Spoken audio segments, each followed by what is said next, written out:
it's another interesting episode of Talk to B. It's Talk to B, baby. Gay. I'm so elated to be here today, and I'm sure you're happy to see me. Thank you to everyone who have subscribed to this channel. I am grateful. I'm saying a very big thank you to you. And if you have not subscribed to this channel, please, what are you doing? What are you doing? Are you a stranger in your own house? No, don't stop it. Don't do that. Please subscribe to this channel now before it's too late. Before I close the door and say nobody's coming. I'm not going to do that. Either you like it or not. We are going to be plenty. We're building a nation. It has to be built. All right. Okay, guys. Today I have somebody in the studio with an interesting story. You know me, I will not bring a story that you will not learn from. As usual, you have a lot to learn from today's story. Before I introduce my guest, I'll go for a break, and when I'm back, you will see my guest. I am Dr. Abiola Adebayo Akinrinde. Stay tuned.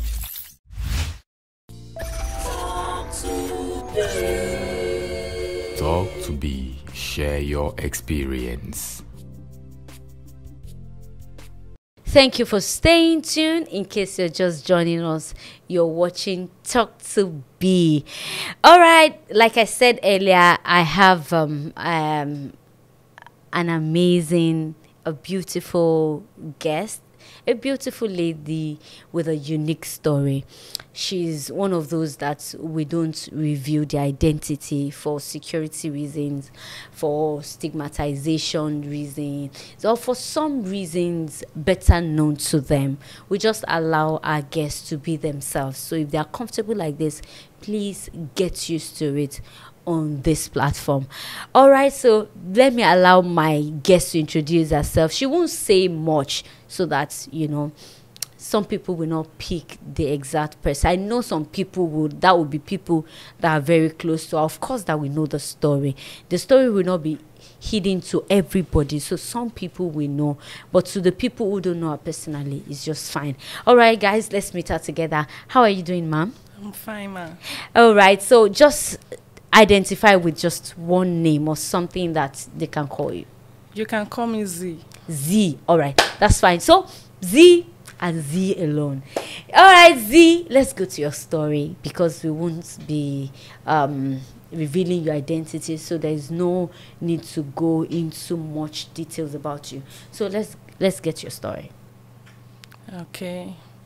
I'm Z. I'm an entrepreneur. I do mostly beauty accessories. Anything beauty accessories. Okay. I'm into it. I sell it. Okay. While I was young, I was a very brilliant and promising young child. But I was a child that is always sick. That's what I grew to know myself. To know about myself. I'm always sick. Today, hospital, tomorrow, hospital, and everything. I was from a polygamous home. So I don't really enjoy the feelings of having my mother or my father love. I'm just this type of child. I'm not trained with love. Like, I don't grow up with anything called love. Because while I was young, my mother and my father, they don't really stay together. Like, there was at the point, I think I was 6 then. My younger sister was like a year. My mother packed out of my father's house. My mother has to pick my younger sister. She was staying with my younger sister then. I was staying with my father. My father said he does not want to see my mom around then. So anytime my mom wants to come and visit, she do sneak to see me. Wow. Then. Only you? Only me. And my father is this type of father. You know now, my father is old. He does not really stay home. He travels a lot. So I'm this loner, like a very lonely child while I was young. I don't really have friends. I'm just there most times. And during those periods, I do get sick a lot. Today, injection. Tomorrow, I'm having headache. Next tomorrow, I'm having leg pain. Like, it was just always, I'm always sick. Then later along the line, while I want to enter secondary school, I think I was in GS 2 or 3 then. My father told me that he wanted to take me to Ghana then. I was like, why will you take me to Ghana? My dad said he does not want me to go near my mom at all for now. That he just wants me until later in future, when I make it, that's when he wants my mother to see me, this and that. I told him I was not going to Ghana then. But then later, he processed my school to Abeokuta. He told my mom then that I was in boarding house, but I was not in boarding house. He went to go and put me in one of, I don't even know, one of his house then. They constructed the passage of the house. They constructed like a plywood to make the door. I don't know how they constructed the window. There was not even net or anything there then. That was where you were staying? That was where I was staying then. Why? Because your dad doesn't want me to even stay with my mom at all. So he took you from the house to Abeokuta, to school. To stay with who? Alone. And he told my mom I was in boarding house then. So I started staying alone. And sorry, I want to take you back a little. Why didn't she take you along while she took your younger sister? I would say maybe the sovereign then, because why my mommy wanted to leave my dad's house, if I could not really remember most of it, but when we were talking about it, my mom used to tell me that she suffered a lot, so there was nothing. I remember vividly that after my mom left my dad, that was when she went to go and learn something then, to like stand on her feet and start making money. Okay. So she just left with nothing. But my sister was still young then. She has to come back to pick my sister. Oh, okay. But along the line, even while I was in primary school then, my mom still looked for means to come and check up on me. Most times she would come to my school, tell my headmistress then, buy different types of snacks, give it to my headmistress that anytime children are eating during break time, maybe they are taking snacks, that she should give me the snacks so that I won't feel left out. So she would give me those snacks and everything. And there's a woman in our street, maybe like the second or third street from us. It was my mom that later told me that I can go and be playing there. So she used to give her money. That anytime they want to, like, maybe children are buying ice cream, this and that, you know, their mothers are around buying for them. So I should not be the only one. She would tell that her friend then to like buy for me if others are buying also. So I grew up with that. Not until later when my father took me to Abeokuta then to go and school. I was in secondary school then, I remembered. So my father is not really the type that give. He does not give.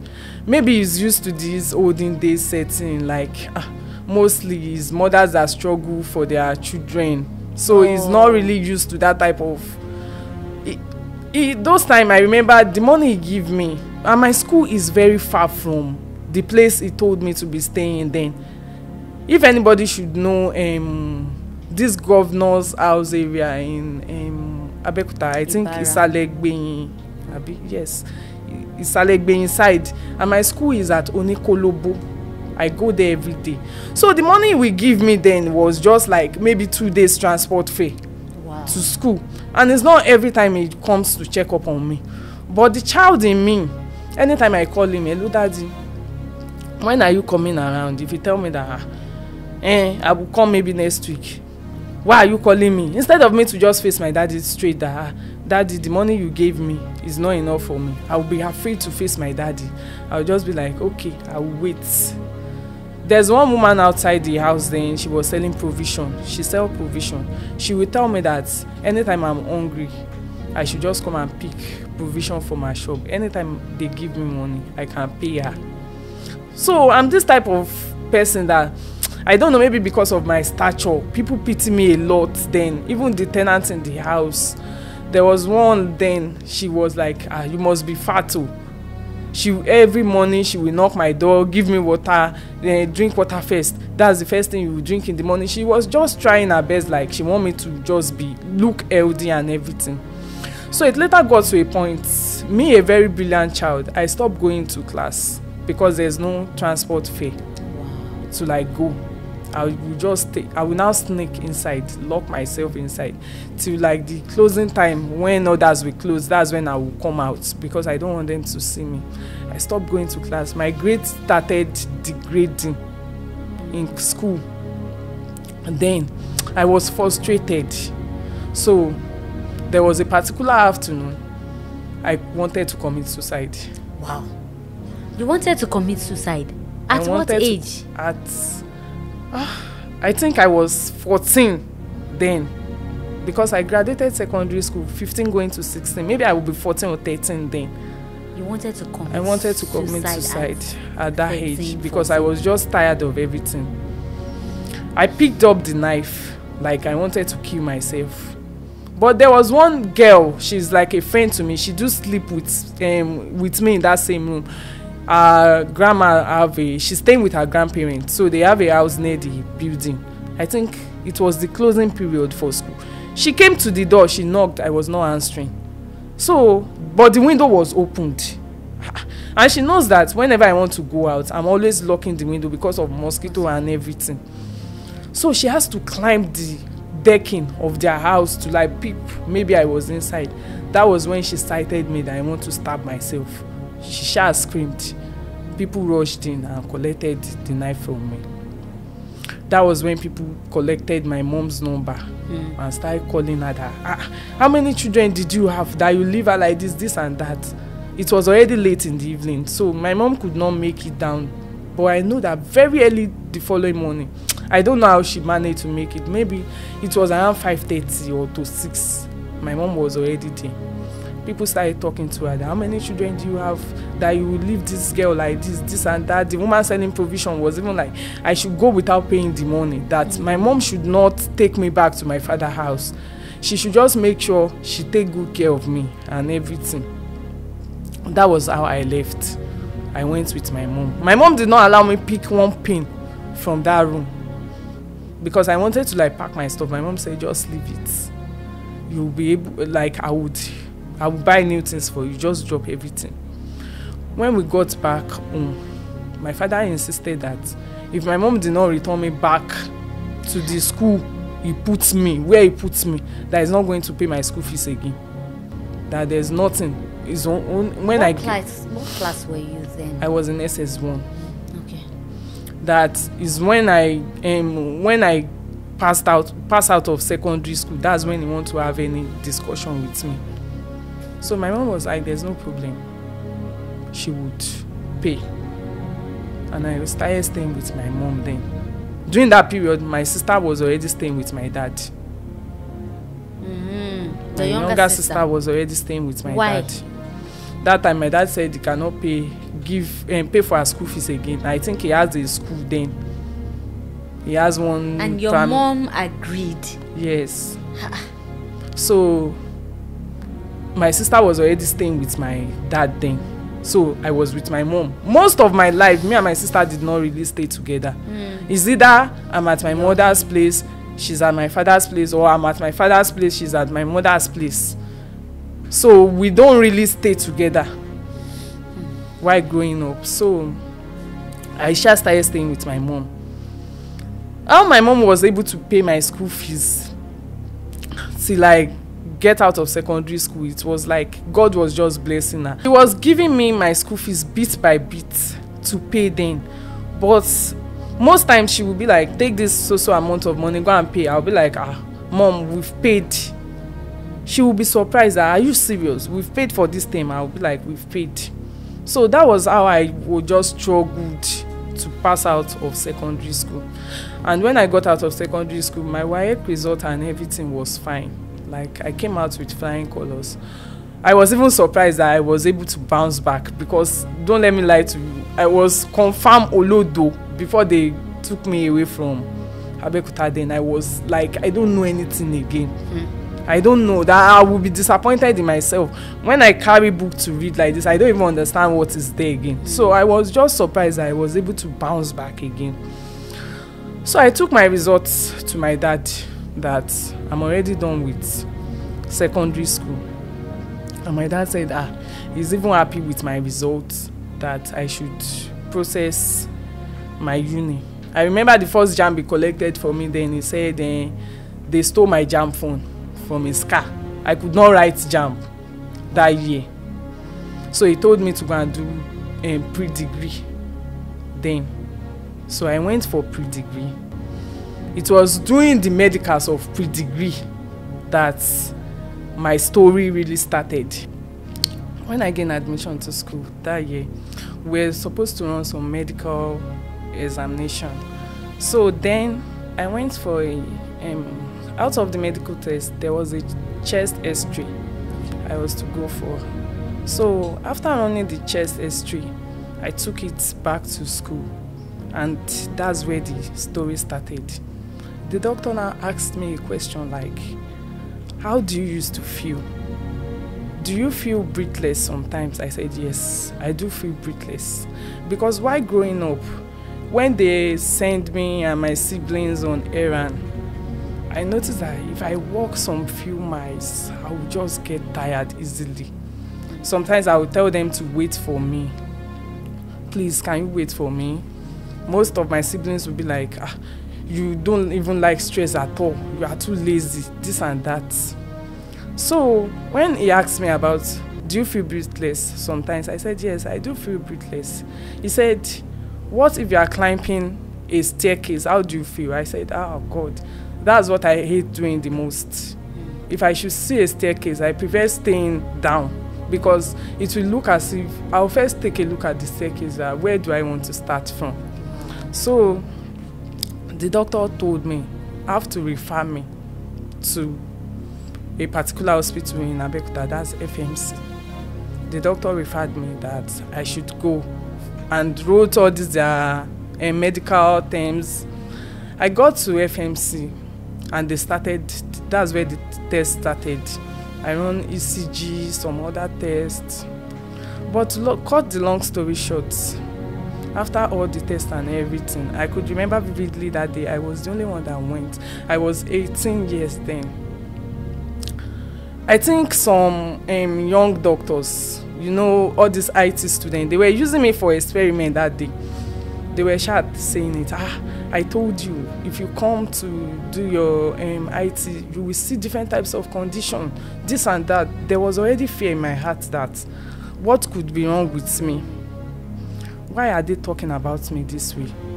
So the doctor just told me bluntly that we detected something with your heart, and if you did not come for surgery on time, you will likely die. He just told me.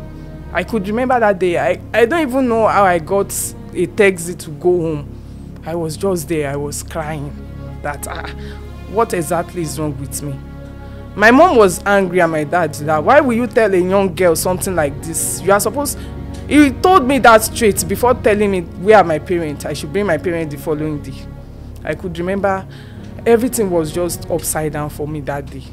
When I got home, I told my dad has been calling me. Where are you? I could not even pick his call. When I got home, I told my dad that they said something is wrong with my heart, that you should come tomorrow. When we got there, we met their head, not knowing that doctor was not even their head doctor. So we met the cardiologist that day.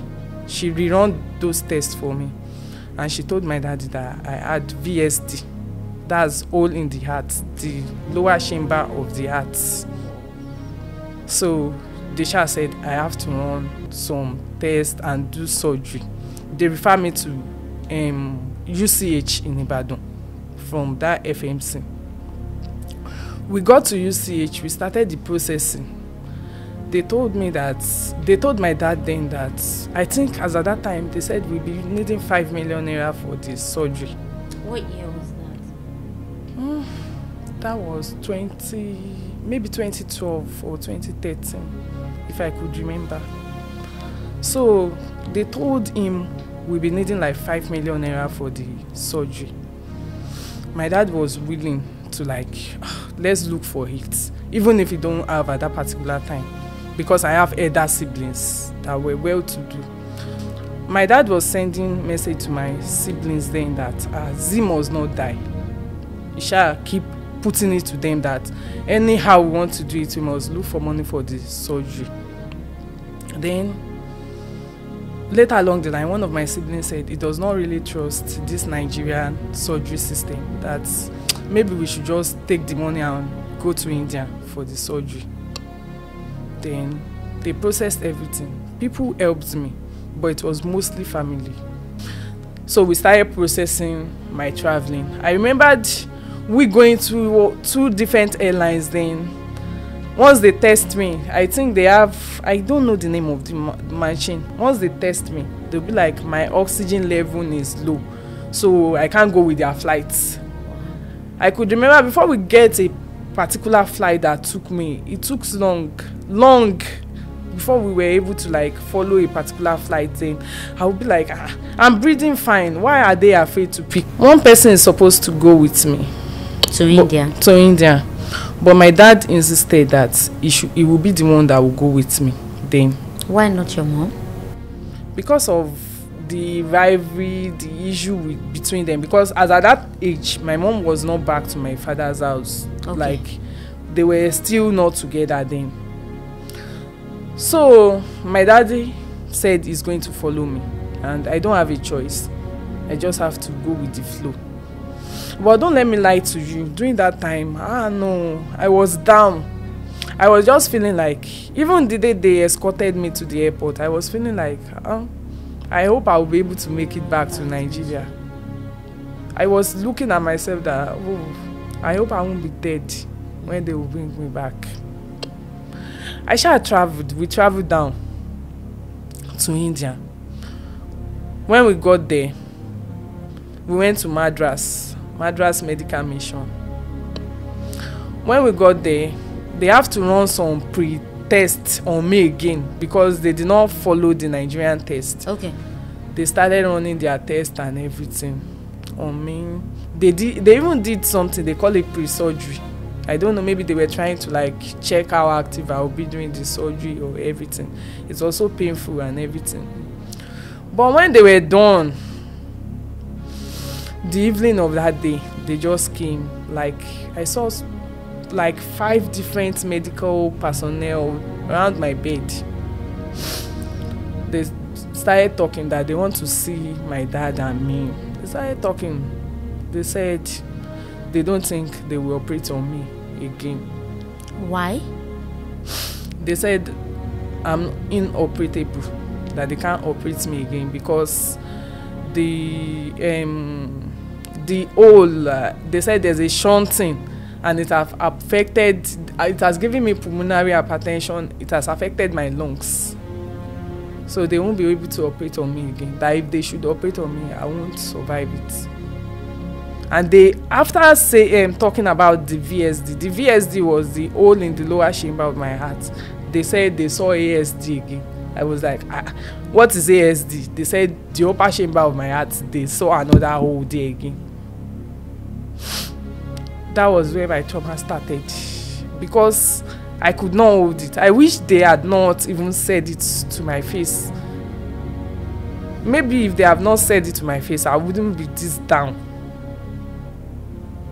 They said it has affected my lung, pulmonary hypertension, this and this, that I just have to keep going till whenever.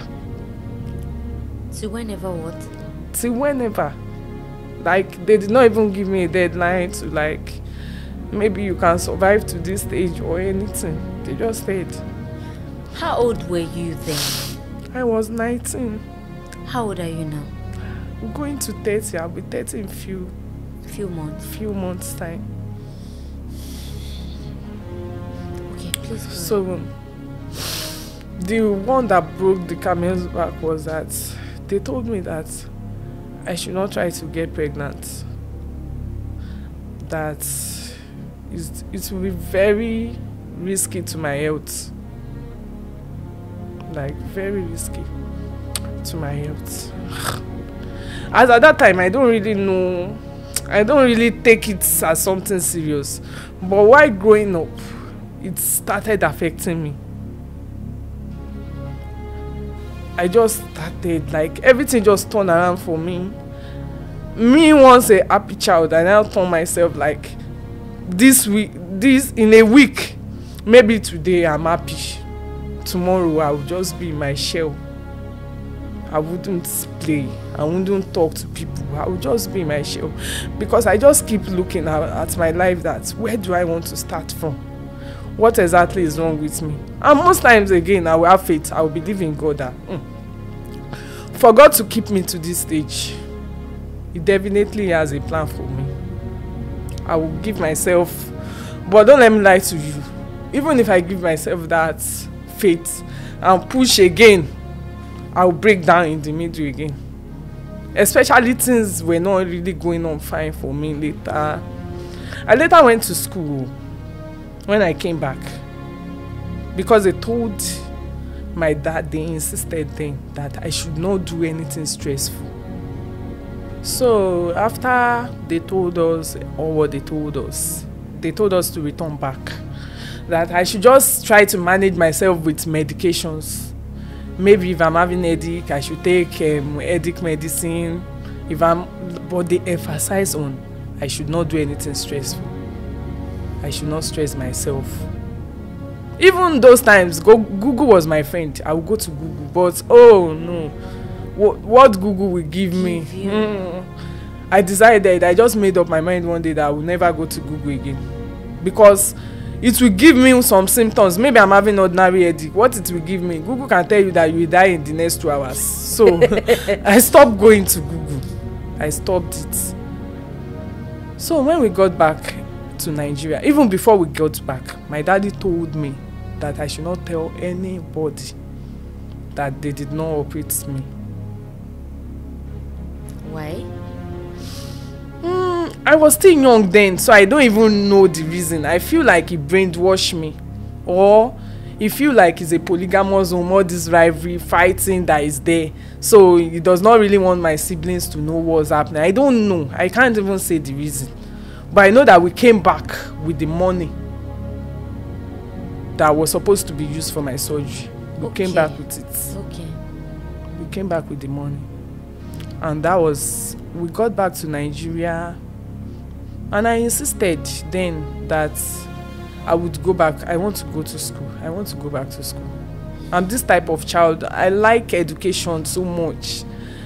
So I told my dad I want to go back to school. I wrote my first JAMB, but then I wrote another JAMB again, because my admission in my previous school, I don't know I'm supposed to defy it or anything. So me that I've graduated since like 16. I just finished my NYSC recently.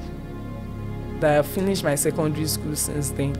So I wrote another JAMB, and the cutoff was not up to university then. I think maybe because of what I was going through then. I insisted that I shall want to go to school. Even if it's poly, I will go. I don't want to stay at home. And I went to poly. During my poly days, it was what Yoruba will call Feniku Foladidi. I'll be sick today, I'll be okay tomorrow. It got to a stage, I started coughing out blood. I started coughing out blood. So I was sharp pushing through. I did not give up. I was pushing through. Then I graduated from poly. After graduating from poly, I'm a hustler. All these my beauty accessories, I started selling them online then. Like, money must be made. But I just can't stress myself too much. Even if I go to market, I have to take maybe a day or 2 days to rest before I start shooting for my goods or anything. I shall started doing my sales. I want to sell this, I want to sell that. I will push it. I'm very good though. If it's to talk and advertise, I'm very good at that. I know how to push things to people that you will buy. So I started doing that. I feel few years after, maybe 2 years after, I went back to school again. I said I wanted to go to uni because uni was my dream. I wanted to go. So I took direct entry and went back to school again. In school, I was pushing through again. Not that everything was going on fine. I was sick. I'll be sick today, okay tomorrow. I remembered my final paper. I could not write it with my set when we wanted to graduate. Thank God for my HOD. Maybe because she knows my health condition, then that this girl is always sick.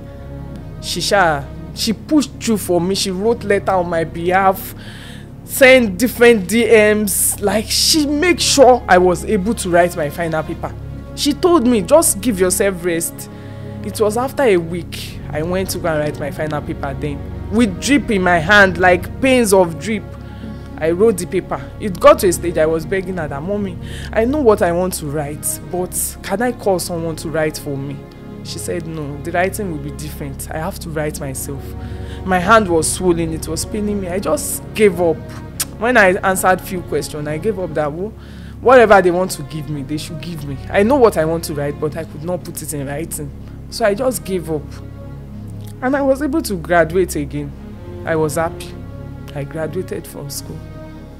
But even before I graduated, during our high tea, if anybody could go and ask of my history, my high tea, my NYSC, I'm just lucky that I meet good people that will understand that, why are you always sick? There was a time one of them was even asking me, are you a sickler? Are you SS? I told them I'm not SS. But I'm tired of explaining to people. I don't know how many people I want to explain to that I'm sick. It's a sad thing to me. So sometimes I'm always bottling in. I don't know who to open up to. I don't know who to tell that I'm sick, this and that. Even my siblings from my father, most of them just think that, okay, we've done the surgery. They don't know what I'm going through at all. They don't know. Even to do the slightest thing is always stress for me. But I'm this type of person. I'm very hardworking. I will want to arrange that thing. I will want to do that thing. I will look at my mates. I will see them doing things. I'll be like, God, why can't I do this thing that they are doing? But most time I will take a look at it again that if I go and do it, if I die, who will I hold responsible? So I will just caution myself again. I'm managing myself. Some people said I am lazy, but they don't know the struggle. They don't know what's happening to me. And I feel like it's a bad thing for me. Like, I'm not comfortable telling people this was what I'm going through. It's a sad thing to me. Even if I want to explain to anyone, I'm always breaking down most times. It's like my mental health is just like messed up. So anytime I open up, I will cry and think for the whole day. I don't like saying it. So I feel like, how many people do I want to start explaining to that this was wrong with me? And I'm not even allowed to open up. I'm not allowed to open up. All what they keep telling me, my father and my mother, is that have it. Like, I should just zero the part that they told me, that type of thing. I don't say I did not have that faith, but why is it still showing in my body? Why can't I stress myself? Why can't I do anything my mates are doing? So I moved on from that. I was living my life, like, being happy, trying to like push through. And my relationship life started. Like, I started getting serious in my relationship life maybe when I was 23. Like, let me just push through.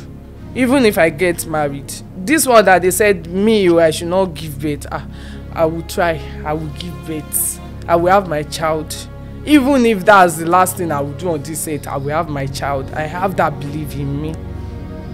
But I started meeting all these, I don't know, maybe I should call them Yoruba demon or whatever, I don't know.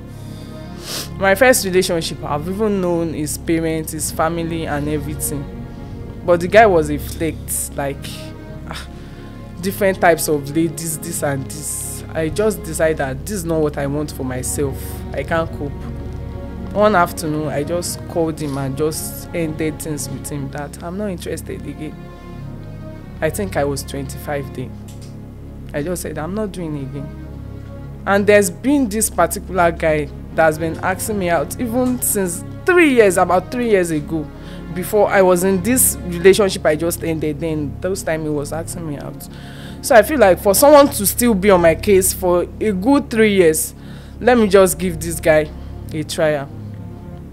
And we start. I told him what I witnessed in my first relationship, that please, I'm this type of emotional person. I'm fragile. Please, if you know you won't be serious, don't just come into my life at all. And he told me that there's no problem. It won't make me cry, this and that. And we started the relationship. I was not even serious with it at first, but he was treating me well and everything. I do go to his house because he was staying in his family house then. Then later, few years after, I noticed he stopped me from coming to his house. He stopped me from coming. So we meet outside mostly. But I did not see it as a big deal. Maybe the reason I did not see it as a big deal was because of my previous relationship. That one, I know his family, I know everybody in his family, and still it ended. So I did not take it as something serious that we move. Like, just let's go with the flow. When we want to get married, everyone will know their self then. Not until few years later, there was a particular day I called him in the morning. He was not picking my video call.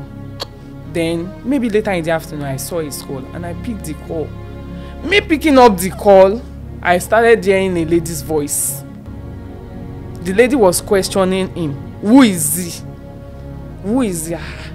Someone I trusted. People were even happy for me then that so you can be lucky to meet this type. Very gentle, very quiet. I was like, the person was questioning, who is he, this and this. I did not talk.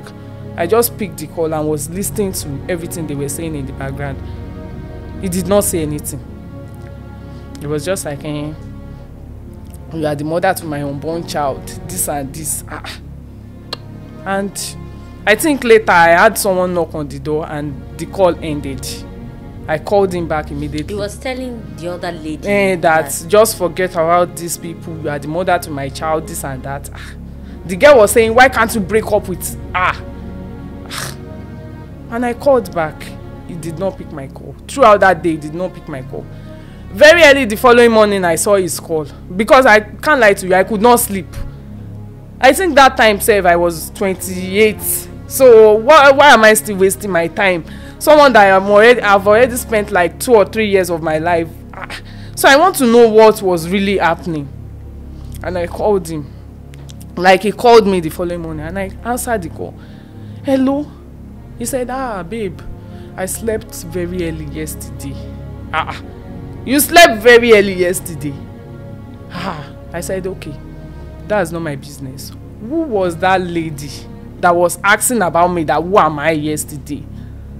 He said, which lady? You don't know what you are saying. I said, I don't know what I'm hearing. He said, yes. I said, I even lied. I said, I have the recording. He said, send it to me. I don't know what you are talking about. We argued about that. That caused fight between us, I think, for months. Because I was insisting I want to know who the person is. He insisted that he did not say anything. Even I reported him to one of my friends that I met him through. My friend asked him. He still denied. He was like, my friend was telling him, if you know you don't have something serious to do with her, just let her go. Don't waste this girl's time. This and that. He said no. He did not know what I'm talking about. I remember that I even blocked him. He reached out to my younger sister and was like, I want to kill him. They should beg on his behalf that he did not know what I'm talking about. People now started thinking I'm the one that is overreacting. They were like, if he did not like you, if he did not love you, he won't be going to this lane. Just take your face away from it. And we started going out. Things were going fine again with us. Not until a particular day, I just saw a particular lady stalking my profile. It was on my TikTok profile. So they brought that name to me. I saw that name. I wouldn't have even checked. But there was one of my friends. We were having misunderstanding then. And she's a very dear friend to me. She's my childhood friend. So we've not been talking. So when I saw the name was that my childhood friend's name. I now said, let me check why she is even checking on me. Maybe we can just amend things from there. I saw my so-called boyfriend on this girl's profile. Wow. I saw his siblings on this girl's profile. I called him immediately. Who is so and so? I mentioned the lady's name. He was like, I don't understand what you are talking about. I said, you don't understand. Should I send you the name? He said, then no need of sending the name. He will get back to me. I remember throughout that day, he stopped picking my call again. So I was left in the dark. I wanted to know what was really happening and everything. He did not, even till everything ended between us, he did not admit he was with this girl. I think that my friend and this particular girl, the girl was shy, a mutual friend between us. So we were talking one day, she knows the girl, and I was just like, I even want to know what's happening today. And the girl connected both of us, me and that particular girl, on phone. That was where she was like saying it as if maybe I want to snatch the guy from this and that. I now told her that I started my story. I've known him for like 6 years now. We started dating 4 years ago. The girl was surprised. She said, no, they just started dating about 2 years ago now. Not knowing this girl was even staying in their family house. And he kept stopping me from coming to their house then. So everything, I just gave up. At that moment, I said, I'm not doing it again. In my mind, because those times my energy was dropping. He was the one calling me, why are you not talking to me? Are we fighting? This and that. So I just gave up at that moment. I'm not doing it again. And I called him immediately. The girl you are hiding identity, I already know who she is. So she even told me, you guys are having your wedding next month. Oh. He said, which foolish wedding? Like, he was not even remorseful for what he did. It's you and the person that are talking that you know, that's you people's business. It's none of my business. And I carried my face. And everything just went down. 4 years again went down the drain like that. So I feel like that again got me depressed. Everything was just like, I was like, am I the only one? Everything was just going down for me. Even family. My family is just there. Maybe for the fact that me and my younger sister, we don't really stay together while growing up. So we don't really understand each other. Your younger sister? My younger sister, we don't really understand each other. And God knows, I really love my sister. I love her. But the respect is not there and everything. So most things, like, everything is just like down for me. I don't even know. I'm tired. I was depressed. I love my sister so much, but I don't think she loved me because she's always fighting me at any action, like any opportunity she sees. So most times I used to like make excuse that maybe because we don't grow up together, maybe that's why we don't really know ourselves characters. You know, if it's that siblings, we live together, maybe we would have known what each of us wants. She's always fighting me. She feel like any small thing she has stand up against me. She knows she has the strength. So, and my mom too. It has gotten to the stage. My mom also tried, but I feel like she's spicing me with whatever my sister is giving her. She make me feel down that I will have to like, and God knows I really want to take care of my mom. I want to be useful to my society and everything, but I can't. I don't have the strength. I don't have the facility to do that. The economy in Nigeria, everything, even if I post things online, not that I really see buyers like that, but I just keep pushing through. Everything is not going on fine with me. Couples that even I'm just thinking that where do I really want to see love? Where exactly? I'm not raised with love. My health life, my health story is, my medical story is work, family problem, financially problem, relationship problem. I'm just tired. I'm depressed. Most times I will just be like, today I will be happy, tomorrow, like even friends. How many friends do I want to tell what I'm going through? Like, I will talk. But none of them really knows what I'm going through. The least they can do is sorry, it will be well. They don't really know how I'm feeling. Like, I wish I can open my heart to people and they should read deep inside me and really know how I'm really feeling. I'm tired. I'm tired of everything. There was even a time I have to transfer money from one of my family members. Even though I regretted, I don't like what I did. But I have to do it because I don't want to die. I have to use the money to buy drugs. Because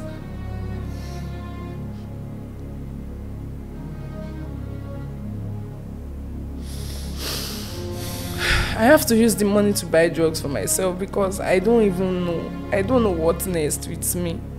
I'm just hoping because I keep putting my faith. I still keep hoping in God that for God to like push me to this particular part, to this stage. Definitely God has what He wants to do with my life. That's the only quote. That's the only motivation I keep giving to myself. It's okay. What's your condition now? Where are you now? My condition is worst. I can't say it's good because it's from a day break. Even I still collect injection about 3 days ago. Today I will have headache. Tomorrow I will have fever. Next tomorrow my leg is paining me. There was a particular time I was noticing one swollen place at my back. And I'm this type of person, maybe because of the trauma I have with hospital. I don't even like going to hospital again. I'm just managing myself based on medication. There's no drug you will ask me that I don't know the name. I know the drug that I can use for headache. I know the drug I can use for stomach pain. I'm just managing myself. I have the trauma. I don't like going to hospital again. So when I saw that swollen part on my back, if it was even one of my friends that saw it, I have to snap it and reach out to one of my friends because our elder sister is a medical doctor. So when I reached out to her, she called her sister on my behalf and everything. I shall notice that for like a week, this girl did not reach out to me again. I have to call her that, what are you hiding from me? Why don't you tell me whatever your sister said? She now told me that her sister said it's like that hole is getting wider. That's why that part of my back is getting swollen. I can't lie to you. I cried that day. I broke down again and cried.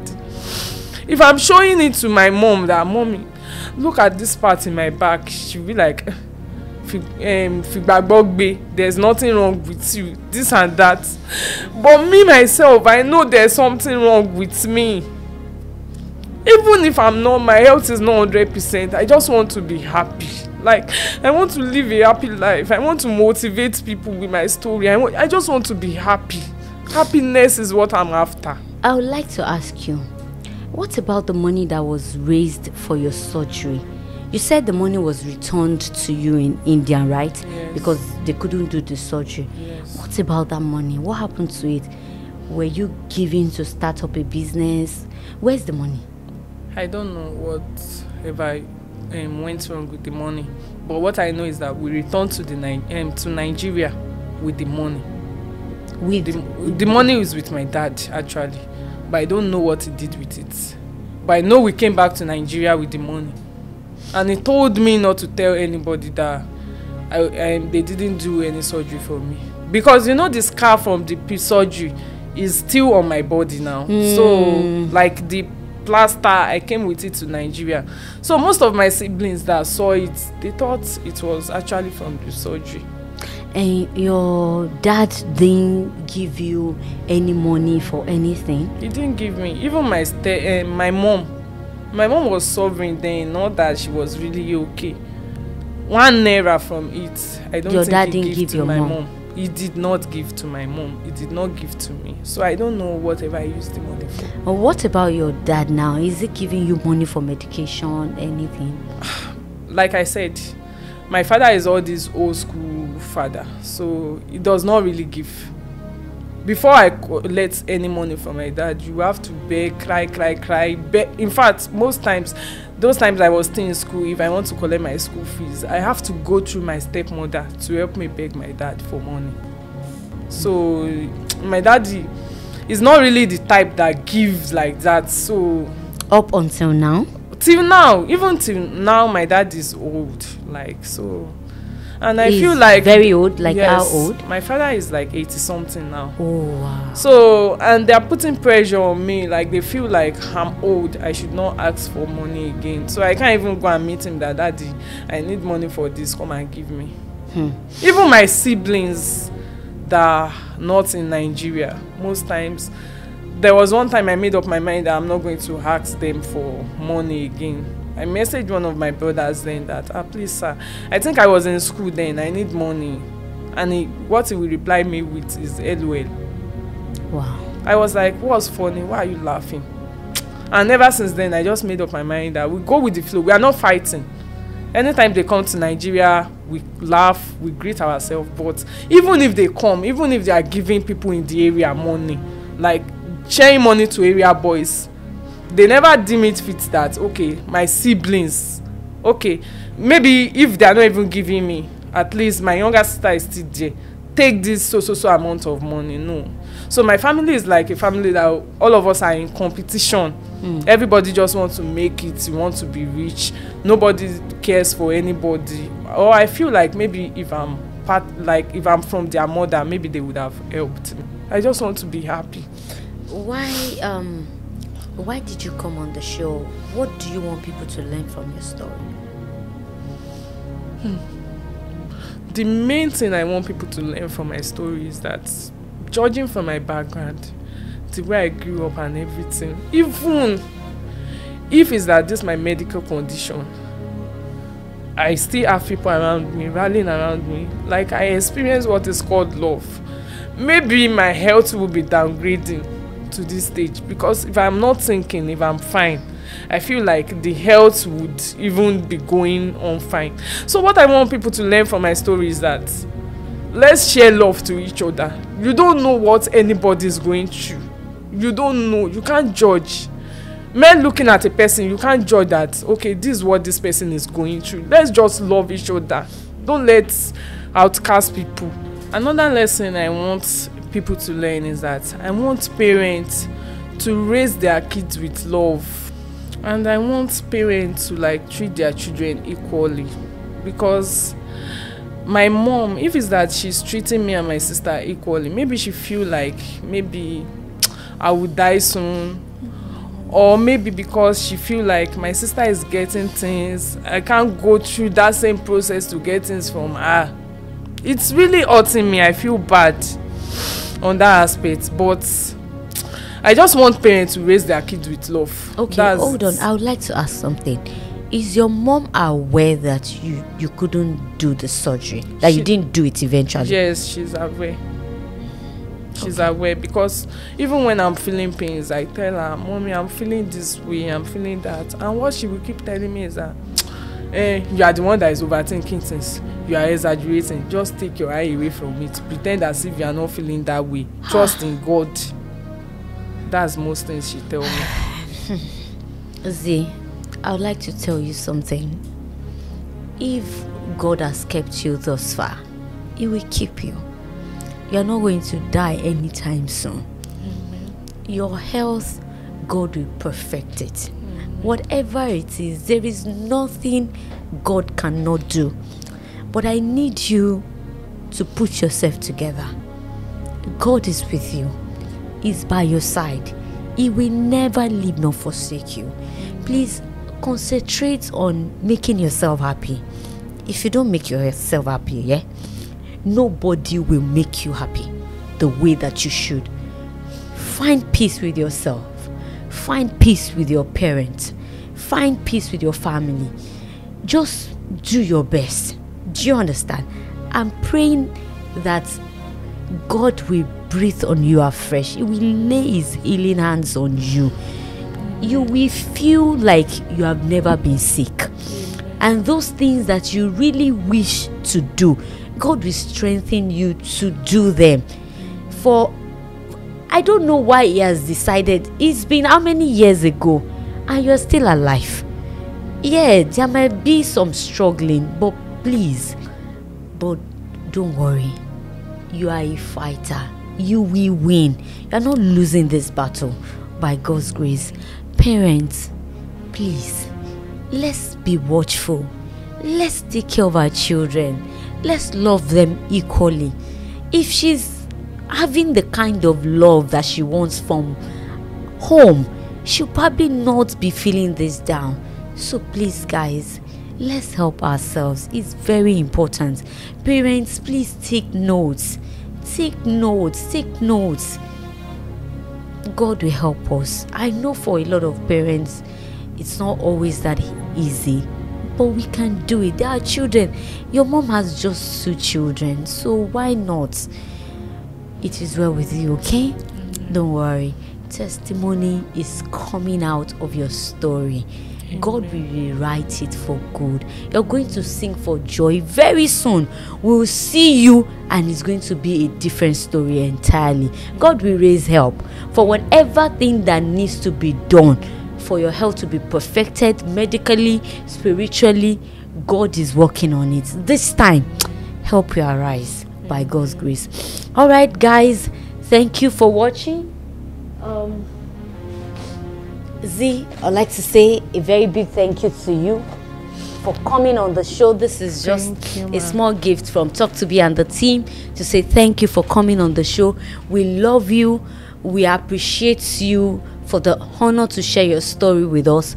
We're not taking it for granted. We're praying with you, and then we'll also pray that people will rise to help.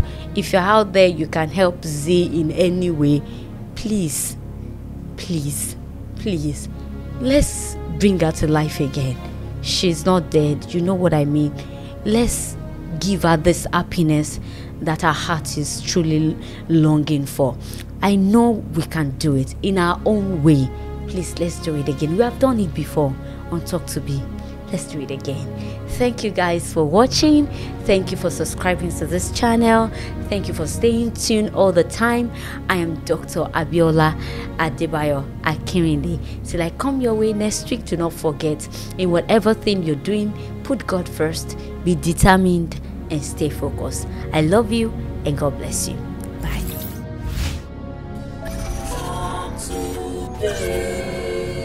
Talk to Be. Share your experience.